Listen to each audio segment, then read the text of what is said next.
बात करूंगा। तो ए ग्रेटर देन सी ग्रेटर देन, कोई दिक्कत? इसका भी देखो, इसका होगा ए क्या होगा, लेस देन जीरो। अच्छा हाँ वाई कट रहा, ठीक ठीक ठीक, सी लेस देन हो गया, ए लेस देन जीरो हो गया और सी भी लेस देन जीरो हो गया, ठीक है ना, कोई दिक्कत नहीं है। यहाँ पे देखो, यहाँ पे ए जो है वो लेस देन जीरो हो गया और सी ग्रेटर देन जीरो हो गया, क्योंकि यहाँ देखो वाई एक्सिस को पॉजिटिव में काट रहा है। यहाँ पे देखेंगे ए ग्रेटर देन जीरो और सी जीरो को पॉजिटिव यहाँ पे काट रहा है, तो सी ग्रेटर देन जीरो। यहाँ पे देखो ए ग्रेटर देन जीरो और सी भी ग्रेटर देन जीरो। यहाँ पे देखो ए जो है वो लेस देन जीरो और सी लेस देन जीरो, ठीक है ना। इतनी बात पे कोई दिक्कत नहीं होना चाहिए, किसी को भी कोई प्रॉब्लम नहीं होना चाहिए इतने में, है ना। अब इसके बाद ये आपको पॉइंट दिख रहा है, इसका कोऑर्डिनेट होता है minus b by 2a minus d by 4a। सब में होगा, चाहे ऊपर हो नीचे हो, कहीं पे कभी ये माइनस दोनों ही माइनस रहेंगे, कभी पॉजिटिव नहीं होंगे, हमेशा माइनस रहेगा, चाहे ऊपर हो नीचे हो, हर जगह पे, चाहे यहाँ पे हो कहीं पे भी हो, ठीक। इस केस में जब हम ये करेंगे तब ये y वाला कोऑर्डिनेट जीरो हो जाएगा, मतलब ये माइनस डी बाय 4 जीरो हो जाएगा, क्योंकि y है ही नहीं यहाँ पे, मतलब यहाँ पे x एक्सिस पे y जीरो होता है, x एक्सिस पे y जीरो होता है, तो ये पूरा जीरो हो जाएगा, ठीक है। तो फिलहाल अभी हम इसको देखते हुए बताएंगे कि b क्या है। तो आप देखो a क्या है, ग्रेटर है जीरो से, मतलब a पॉजिटिव है। अगर a पॉजिटिव हुआ मतलब नीचे का वो पॉजिटिव है, तो जो भी वैल्यू आएगी, है ना, वो b को क्या करेगी, b नेगेटिव होगा कि पॉजिटिव होगा, इस बात पे हमको बात करना है। तो वो तो अगर डायरेक्ट a की वैल्यू रख दूंगा ग्रेटर, तो ये पॉजिटिव, तो इसका मतलब b नेगेटिव है ना। तो अगर a पॉजिटिव भर रहा तो b नेगेटिव हो जाएगा, अगर a नेगेटिव रहा तो b पॉजिटिव हो जाएगा, बात समझ गए। लेकिन फिर भी हमें वैल्यू पे देखना रहता है, हमको ये देखना रहता है कि x एक्सिस किधर आ रहा है, इसके साथ ये भी देखना है कि x एक्सिस किधर आ रहा है। देखो इसीलिए बोल रहा हूँ ये टफ है, ध्यान से देखो कि मैं ये कह रहा हूँ कि यह जहाँ पे भी है कौन से कोऑर्डिनेट पे है, उस बात को भी देखना है अपने को, कौन से क्वाड्रेंट में है। ये फोर्थ क्वाड्रेंट में है, 1 2 3 4, फर्स्ट क्वाड्रेंट में दोनों पॉजिटिव होता है, सेकेंड क्वाड्रेंट में x नेगेटिव होता है, y पॉजिटिव होता है, थर्ड क्वाड्रेंट में दोनों नेगेटिव होता है, और फोर्थ क्वाड्रेंट में x पॉजिटिव होता है, y नेगेटिव होता है। इतनी बात क्लियर है कि नहीं। तो पॉजिटिव को x बोलते हैं, नेगेटिव को डैश बोलते हैं, y डैश, ऐसा। तो देखो यहाँ पे positive positive, negative positive, negative negative, positive negative, बात समझ में आ रही है। तो ये x का कोऑर्डिनेट होता है और ये y का होता है, पता है कि नहीं पता। तो ये जब x का कोऑर्डिनेट पॉजिटिव पे आ रहा है, इसका मतलब माइनस बी बाय 2a की जो भी वैल्यू आएगी वो ग्रेटर देन जीरो आएगी कि नहीं आएगी, आएगी ना, क्योंकि इसकी वैल्यू पॉजिटिव आएगी x एक्सिस पे, ठीक है। अब ये क्या कह रहा है, मैं पॉजिटिव हूं, है ना, कब बोला, ये बोला, ये दिख रहा है ना, ए पॉजिटिव है, तो ए पॉजिटिव हो चुका है। तो अब b की बात है तो b अब नेगेटिव ही होगा, क्योंकि इधर पॉजिटिव है, तो b की वैल्यू लेस देन जीरो हो जाएगी। ये भी देखना है साथ साथ में कि x एक्सिस कहाँ पे, इसीलिए मैं कहता हूँ इसको देखना है, इसको समझना बहुत थोड़ा मुश्किल है ना, थोड़ा थोड़ा मुश्किल है। अगर इसमें से कुछ भी चेंज हुआ तो हम बिना डेटा के नहीं बता पाएंगे, सिर्फ ग्राफ देखते हुए b को बताना मुश्किल है, क्योंकि वैल्यू भी चाहिए साथ में। तो मेरे हिसाब से क्वेश्चन डिपेंड करता है, अगर मैं अभी बताने लगूँ पूरा और कहीं कुछ गड़बड़ हो जाए, ठीक है, गड़बड़ हो सकती है, क्योंकि जब तक मेरे को वैल्यू नहीं पता मैं कंपेयर कैसे करूँगा, कंपेयर करके फाइनल नहीं बता सकते, इसीलिए हम बी को छोड़ते हैं अभी। बी जब वैल्यू मिलेगी तब तुम पॉजिटिव नेगेटिव कर लेना। हाँ बस एक बात तुमको सिखा सकता हूँ, इनइक्वालिटी, तुम लोगों को मैं इनइक्वालिटी सिखा देता हूँ जो आगे जाके काम आएगी। ये जो ग्रेटर देन लेस देन होता है इसको इनइक्वालिटी कहते हैं। इन सब का आप ए और सी लिख लीजिए, बी के बारे में आप सीख जाएंगे जब मैं इनइक्वालिटी सिखा दूंगा तो, ठीक है ना। ये वाला जो है ना, मैं ये पेज भी भेज दूंगा, ये पेज क्लिक करके भेज दूंगा जो इसमें है पूरा, जो मैंने अभी पूछा था, ये पेज है वो, है ना, जहाँ से मैंने सारे क्वेश्चन पूछा, ठीक है ना। आर डी शर्मा है 2.9 और 2.10, अब किसी के पास बुक होगी तो लिख लो 2.9 एंड 2.10। अब मैं इनइक्वालिटी पहले समझा देता हूँ, उसके बाद ही तुम्हें समझ में आएगा, क्योंकि अगर मैं बहुत कंफ्यूजन हो जाएगा इसमें। क्वाड्रेंट देखना है, ए पॉजिटिव है कि नेगेटिव देखना है, फिर कंपेयर करना है, फिर किधर साइन चेंज होता है, ग्रेटर देन लेस देन, ये समझना है, तब बनेगा। अब ऐसे नहीं बनेगा।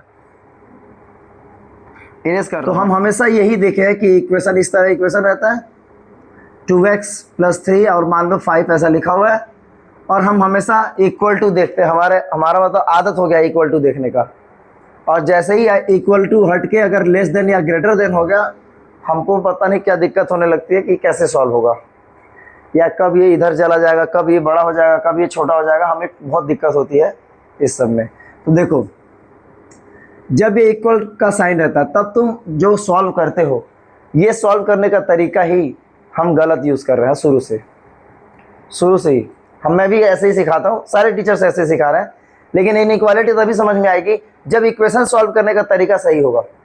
इक्वेशन सॉल्व करने का तरीका देखो, ये छोटा सा इक्वेशन जैसे हम तुरंत अभी दिमाग में कर चुके होंगे अब तक, x की वैल्यू 1 आ गई है, लेकिन फिर भी हम गलत तरीका से कर रहे हैं। क्या कर रहे हैं देखो, सबसे पहले x के पास जो कुछ भी है उसको हटाना है। जैसे +3 है, तो मुझे अगर +3 को हटाना है तो उसके हटाने का तरीका ये है कि दोनों तरफ माइनस करना पड़ेगा 3 का। ये तरीका है, जो भी करेंगे दोनों तरफ करेंगे, जो कुछ भी करेंगे इक्वेशन के दोनों तरफ करेंगे। अगर आपको 3 को हटाना है तो 3 माइनस करिए दोनों तरफ, तो क्या आया, 2x = 2 आया। आपको क्या सिखाया गया, 3 को उस तरफ ले जाओ, -3 हो जाएगा, 5 - 3 2 हो जाएगा। मैं भी यही बात करता हूँ, हम सब टाइम बचाने के लिए ही कर रहे हैं, सारे टीचर कह रहे हैं, मैं किसी को ब्लेम नहीं कर रहा हूँ, मैं भी यही सिखा रहा हूँ बच्चों को। लेकिन शुरू में ये सिखाना जरूरी है, क्योंकि अगर मैंने शुरू में किसी को ये नहीं सिखाया तो इनइक्वालिटी नहीं समझ पाएगा। बात समझे? तो जो कुछ भी करना है दोनों तरफ करना है। अब मुझे इधर से x, ये 2x है, x यहाँ से 2 हटाना है, तो 2 तभी हटा पाऊंगा जब मैं दोनों तरफ 2 का डिवाइड करूं। तो 2x / 2 और इधर 2 / 2, तो x = 1 आया। ये सही तरीका है, और इसी तरीके से हम करेंगे तो ये साइन चेंज नहीं होगा। तो अब जैसा तुमने ये सब कुछ कर लिया, अगर ये ग्रेटर भी होता ना तो कोई फर्क नहीं पड़ता। अब तुम्हारी x की वैल्यू, या ग्रेटर नहीं लेस देन, x जो वैल्यू है 1 से लेस देन आ रही है, कोई फर्क नहीं पड़ा इनइक्वालिटी में। ठीक है, कोई फर्क यहाँ नहीं पड़ा इनइक्वालिटी में। जब आप दोनों तरफ कुछ भी करते हो तब यहाँ पे कोई फर्क नहीं पड़ रहा। दोनों तरफ प्लस आपने माइनस कर दिया 3 का, कोई फर्क नहीं पड़ा। दोनों तरफ आपने 2 का डिवाइड कर दिया, कोई फर्क नहीं पड़ता। दोनों तरफ स्क्वायर कर दीजिए, कोई फर्क नहीं पड़ेगा। दोनों तरफ स्क्वायर रूट कर दीजिए, कोई फर्क नहीं पड़ेगा। दोनों तरफ किसी पॉजिटिव नंबर का मल्टीप्लाई कर दीजिए, दोनों तरफ किसी पॉजिटिव नंबर का डिवाइड कर दीजिए, कोई फर्क नहीं पड़ेगा।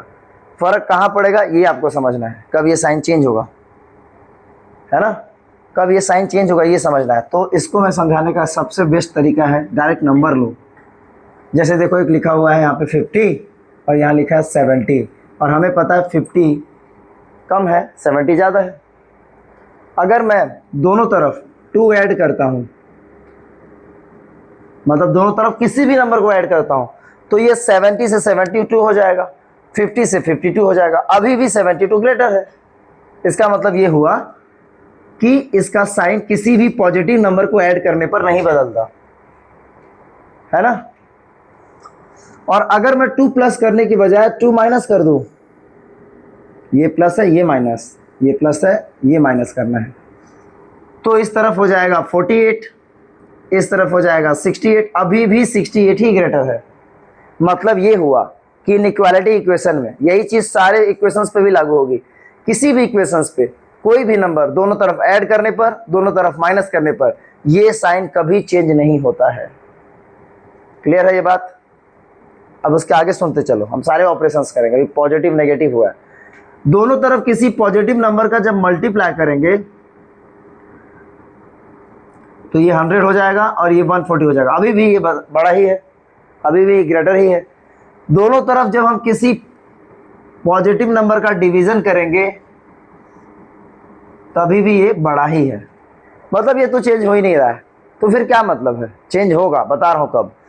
तुम इतना समझे कि अगर मैंने किसी नंबर का प्लस किया, किसी नंबर का माइनस किया, किसी पॉजिटिव नंबर, बार बार पॉजिटिव इसलिए बोल रहा हूँ, किसी पॉजिटिव नंबर का मल्टीप्लाई किया, किसी पॉजिटिव नंबर का डिवीजन किया, तो चेंज नहीं होता इनइक्वालिटी का साइन। चाहे वो लेस देन हो या ग्रेटर देन, वो चेंज नहीं होता। कब चेंज होता है, ध्यान से सुनना, जब किसी नेगेटिव नंबर का मल्टीप्लाई करेंगे, जैसे मैं -2 का मल्टीप्लाई करना चाहूँ, इधर भी -2 का मल्टीप्लाई करना चाहूँ, तब ये हो जाएगा -100 और ये हो जाएगा -140। अब बताओ कौन बड़ा है? चेंज हो गया? हो गया चेंज? हुआ change?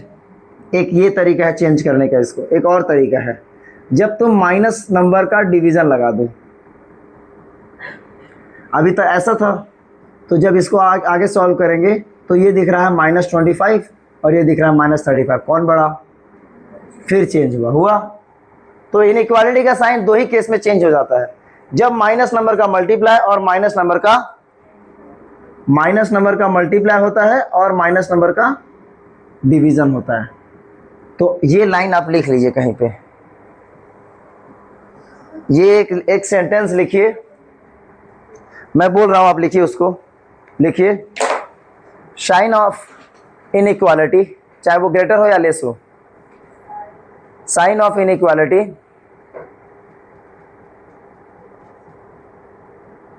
Can change when product and division of negative number, product and division of negative number happened both side। यही वो केस है जिसमें वो साइन चेंज हो जाता है। क्या बोल रहा है वो? अल्फा इंटू बीटा ही बोल रहा है। अल्फा इंटू बीटा सी बाय होता है ना। अल्फा इंटू बीटा की वैल्यू उसने 4 दे दिया, सही बात है। सी की वैल्यू यहां से देखेंगे तो -6 आएगा और यहाँ पे ए लिखा हुआ है, बस डायरेक्ट वैल्यू निकालना है, ए यहां चला जाएगा। अगेन वही इनइक्वालिटी वाला कॉन्सेप्ट। अगर मुझे ए को इधर ले जाना होगा तो मुझे क्या करना पड़ेगा बताओ? सोचो थोड़ा, मुझे ए को इधर ले जाना है, इसको इधर ले जाना है, क्या करना पड़ेगा? बोथ साइड ए का मल्टीप्लाई। ये इनइक्वालिटी कहता है कि आप ए का मल्टीप्लाई दोनों तरफ कर दीजिए। तो आप ऐसा जब करेंगे तो ए यहां से कट जाएगा। ऐसे हो रहा है सब कुछ, ऐसे मैच चल रहा है। हमें टाइम बचाने के लिए ट्रिक्स में जो बता दिया गया उसके थ्रू ये हुआ है लफड़ा, ठीक है। और ट्रिक्स के चक्कर में कॉन्सेप्ट पीछे रह जाता है। और फिर इनइक्वालिटी 11th क्लास में आती है, भर के इनइक्वालिटी 10th क्लास में, इसीलिए इसको थोड़ा सा जिंदा रख लिए 2nd चैप्टर में और 4th में, ताकि बच्चों को समझ में आ जाए, वहां जाके गिर नहीं जाए एकदम से।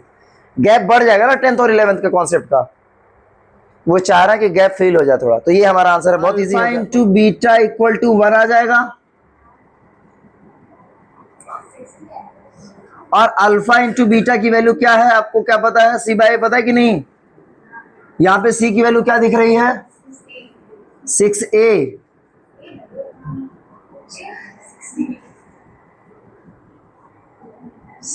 है और यहाँ पे आ जाएगा a² + 6 आ जाएगा, a² + 9 आ जाएगा, ठीक है ना, ये आएगा। अब हमको यहाँ से a की वैल्यू निकालना है, तो यहाँ पे अगेन क्रॉस मल्टीप्लाई करेंगे। अब देखो यहाँ पे अगर मैं इक्वालिटी लगाते रहता, फिर मैं a² + 9 का मल्टीप्लाई करता दोनों तरफ, तब ये कटता और इधर आता, ठीक। तो इसीलिए 6a = यहाँ पे a² + 9, यहाँ से काम नहीं होने वाला, एक क्वाड्रेटिक इक्वेशन बन रहा है, उसको सॉल्व करना पड़ेगा तब होगा काम। तो ये आगे बढ़ता जाएगा, a² + 9 और ये 6a दोनों तरफ हम माइनस करेंगे तो इधर 0 हो जाएगा और इधर माइनस हो जाएगा, इधर 0 हो जाएगा, -6a। देखो ऐसे 6a -6a a² + 9 -6a, तो इधर 0 हो जाएगा, इधर a² 9 होगी। तो हम a² -6a + 9 करेंगे। मिडिल टर्म स्प्लिट तो आता ही होगा कि नहीं आता है? आता है ना। तो सोचना है कौन से दो नंबर जिनका मल्टीप्लाई 9 आता है, ऐड करे पर 6 है, 3 3 जा, तो दोनों ही नेगेटिव आएगा। तो मैं सीधा आंसर लिख रहा हूँ a -3 और a -3 दो बार आएगा। अगर a की वैल्यू पूछेगा तो a = 3 आएगा, चाहे इस केस में चाहे इस केस में, दोनों ही केस में a = 3 आएगा, ठीक है। तो ये अभी तक का पैटर्न रहा है, इन्होंने इस तरह के क्वेश्चंस पूछे हैं।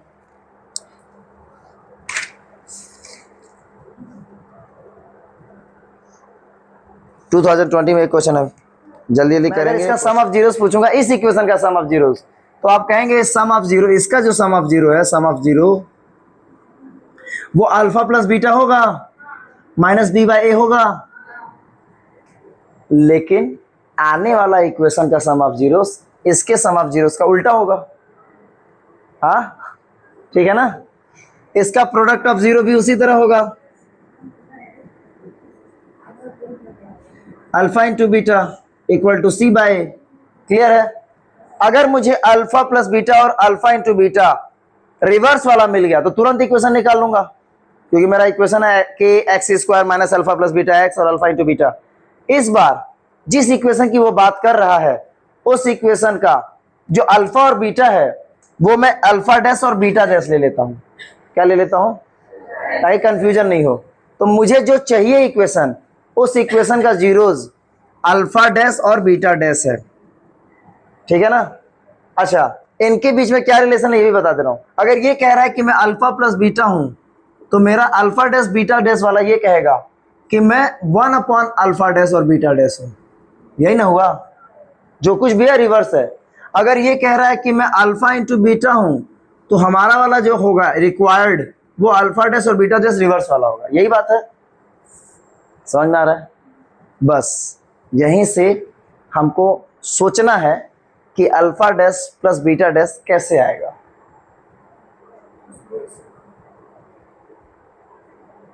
अब सोचिए कैसे आएगा। अब सोचिए ये दोनों उल्टा कैसे होंगे।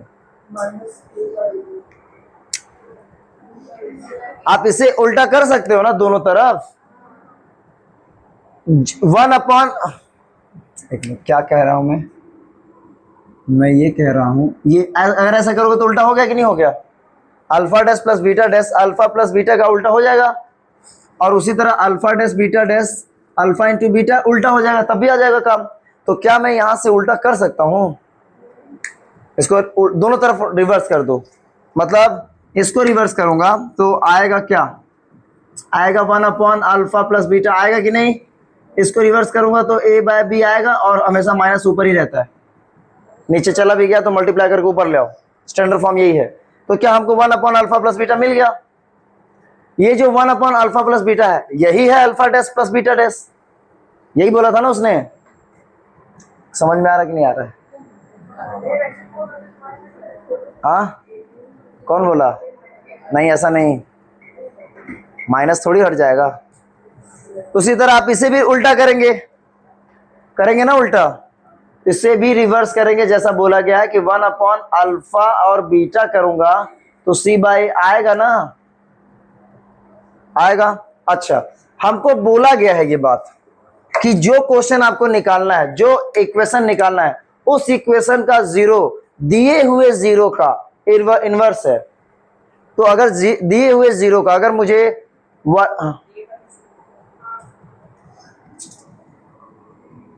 ए बाय सी है ना, तो जो दिया हुआ नंबर है ना, जो दिया हुआ डिजिट्स है या फिर जो भी इक्वेशंस है, इसका जो हमने जीरोस निकाला उसको हम रिवर्स कर देंगे तो उसका निकल जाएगा।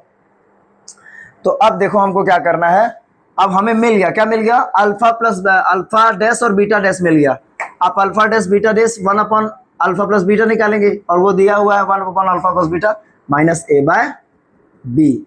और उसी तरह अल्फा डैश बीटा डैश का मल्टीप्लाई 1 अपॉन अल्फा डैश और बीटा डैश होगा, जिसकी वैल्यू दिया ए अपॉन सी। बात खत्म हो गई। समझ में आ रहा है बात? अब आप डायरेक्ट इक्वेशन लिखेंगे और वैल्यू रख देंगे। इक्वेशन है x square minus alpha plus beta x, अब ये डैश वाला है ना, सब डैश वाला है, plus alpha into beta, value रखेंगे, आंसर हो जाएगा minus A bye C x plus A bye C, A by B है। ठीक है, तो आपका इक्वेशन आया एक्स स्क्वायर प्लस ए एक्स अपॉन बी प्लस ए बाय सी, यही ना आया? अगर मैं इसका एलसीएम ले लूंगा तो और आगे बात बढ़ जाएगी। देखते हैं बात आगे बढ़ी है कि नहीं। क्वेश्चन का आंसर क्या है? यही है आंसर।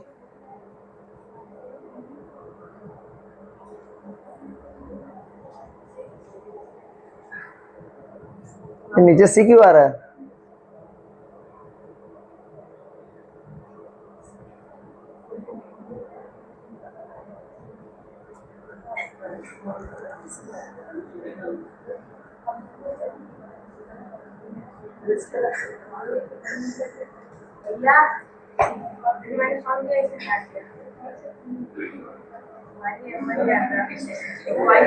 क्या बोल रहे हो?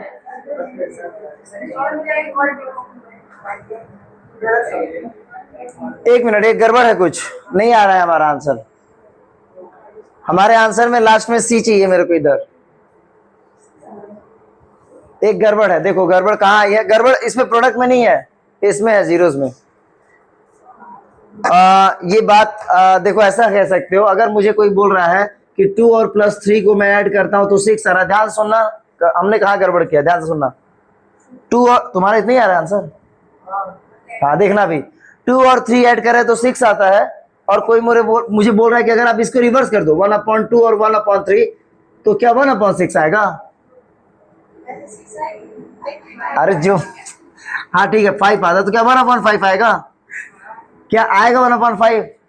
नहीं आएगा, नहीं आएगा। देखिए आप एलसीएम करके देखिए, 5/6 आएगा, आएगा ना। मतलब जो हम टेक्निक यूज कर रहे हैं वो गलत है। ये सम वाला स्पेशली, इसके लिए कुछ और सोचना पड़ेगा।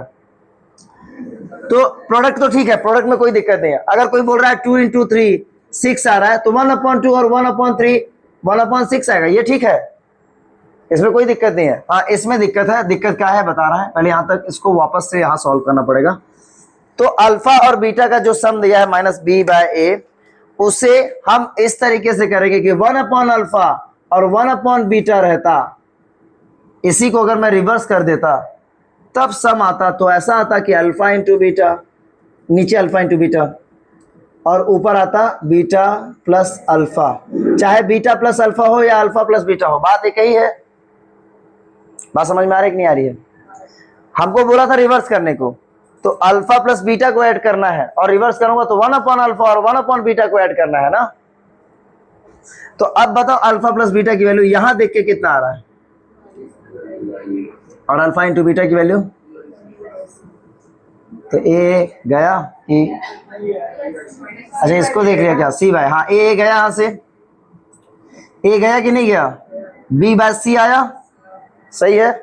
तो अब जो हम यहां लिख रहे हैं ये अल्फा डैश और बीटा डैश, वो ऐसा होना चाहिए 1/α प्लस 1/बीटा होना चाहिए कि नहीं। ये डायरेक्ट सम है, ये रिवर्स सम है, और यही वैल्यू मैं निकाल चुका हूं -b/c। तो यहां रखूंगा -b/c, ठीक है, -b/, तो यहां माइनस हो जाएगा, ये माइनस माइनस प्लस हो जाएगा। अब यहां से c हम कॉमन ले सकते हैं, कॉमन लेंगे तो यहां से आ जाएगा 1/c कॉमन आ जाएगा। अगर हम k रखते हैं इक्वेशन में तो k/c कॉमन आ जाएगा।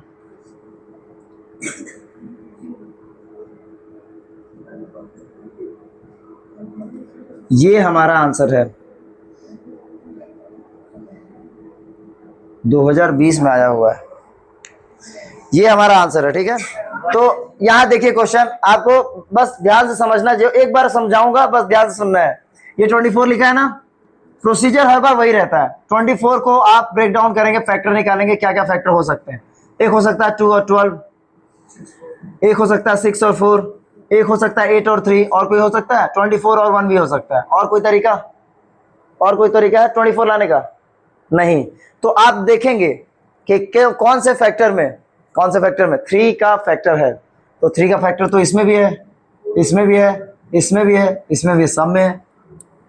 लेकिन आपको देखना है कि किसको ऐड करके या मल्टीप्लाई कर, मतलब मल्टीप्लाई करके तो 24 आ ही रहा है, ऐड करके 2√3 आना चाहिए। किस में आएगा? नहीं तो किस में आएगा? इसमें आएगा। अब ये देखो नहीं दिख रहा है डायरेक्टली, है ना, ये डायरेक्टली तुम्हें नहीं दिख रहा होगा कि कैसे।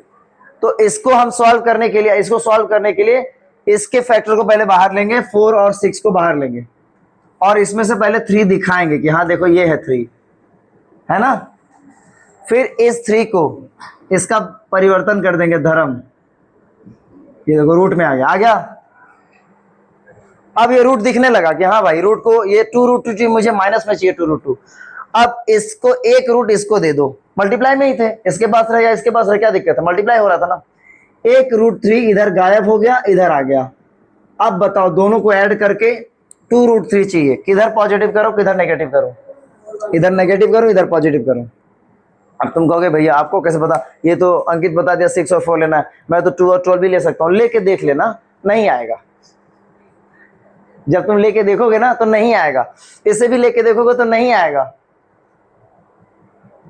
इसे भी लेके देखोगे नहीं आएगा। तो आप ये लिख लेंगे कि हाँ ये इन दोनों का प्रोडक्ट है, फिर इन दोनों को इसके जगह पे लिखेंगे, फिर आगे पूरा वही है मिडल स्प्लिट जैसा आप करते हो, बस यही इंपॉर्टेंट बात थी।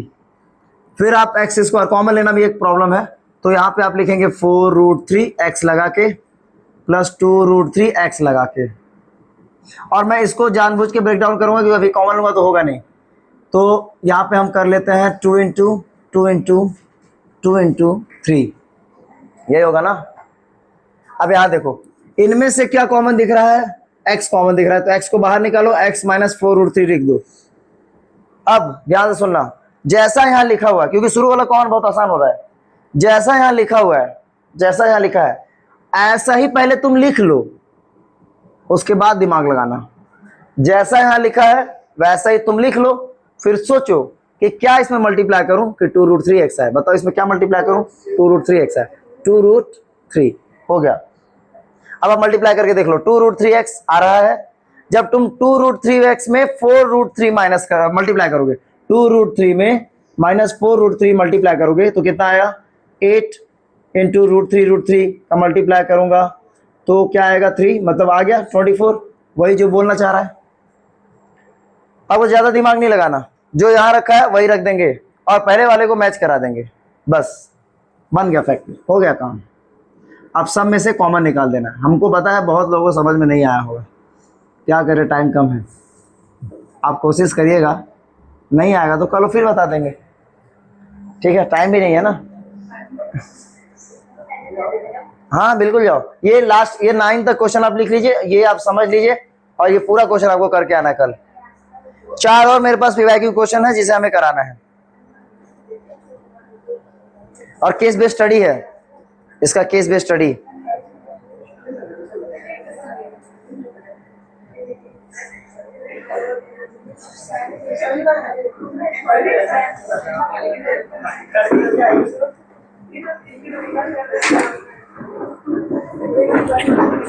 चलना वही